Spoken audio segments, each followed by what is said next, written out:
время урока, когда вы уходите, когда приходите.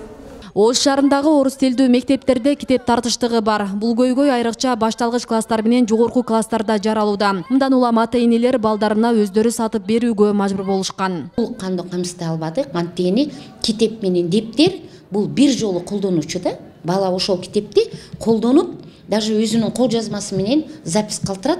Кийинки жылга окуучуга калтырганга ыңгай жаратпайт. Эми муктаждыктан карандаш менен жаздырып, өчүрүп колдонгон мезгилдер деле болуп атат. Бирок ага карабастан ушу айрым учурларда ата-энелер өздөрү сатып берип атат. Башталгыч класстарда бардыгында эмес. Каладагы номер 4 Киров атындагы мектепте 3800 бала окуйт. Окуучулар мамлекет тарабынан 60% китеп менен камсыз болгон. Мектеп жетекчилиги маселени жоюу максатында болгон күчүн жумшап жатат. Мугалимдер убактылуу көзөмөл менен балдарга уюлдук телефон аркылуу сайттан электрондук китептерди пайдаланууга уруксат беришкен. Керектүү китептердин тизмеси берилип, акырындап толукталып жатканы кошумчаланат. Китепти алып, копиядан чыгарып, барактарды чыгарып, аябай кыйналат элек. Мына быйылкы жылы Санаев мугалим абдан жакшы бизге чоң түрткү болуп жатат.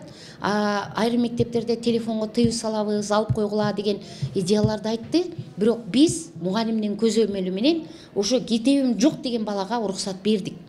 Ошол заматта ачат, сайттан табат, предметти табат. Ошо китебим жок деп отурбай, хотя ошол менен бул деле мутурумдуу көрүнүш.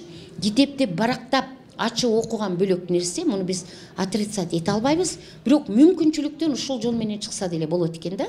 Ошон үчүн азыр биз аракет кылып жатабыз. Анан Ош шаардык билим башкармалыгына бүгүн түшүптүр. Орус класстары үчүн китептер.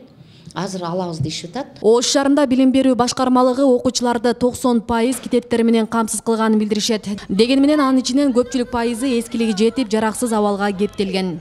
Мамлекет тарабында китептерибиз фонддо бар болгону менен ал китептердин эскилиги жеткени үчүн анан жыл сайын азыр жаңы стандарт менен жаңы программа иштеп аткан үчүн жанагы биздин эски китептерибиз жараксыз абалга келип калды.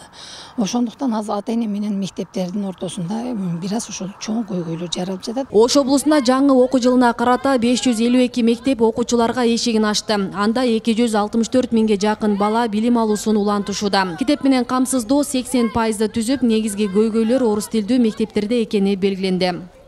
Жаңылоо сыяктуу маселелер бүгүнкү учурда ирети менен чечилип келе жатат. Учурда ошол мен жогоруда айтылгандай эле айрым гана предметтер боюнча китептердин жетишсиздиги облустун аймагында бар. Негизинен китептер ош облустун аймагында жетиштүү. Белгилей кетсек, президент Садыр Жапаровдун жарлыгына ылайык Кыргызстандын билим берүү уюмдары үчүн окуу куралдарын учкун басмаканасы чыгарып баштады. Буга чейин китептер жеке басмаканаларда чыгарылып, баасы жогору болгон. Асия Сыдыкова, Кымбат Абдисамат уулу, Регион телеканалы, Ош.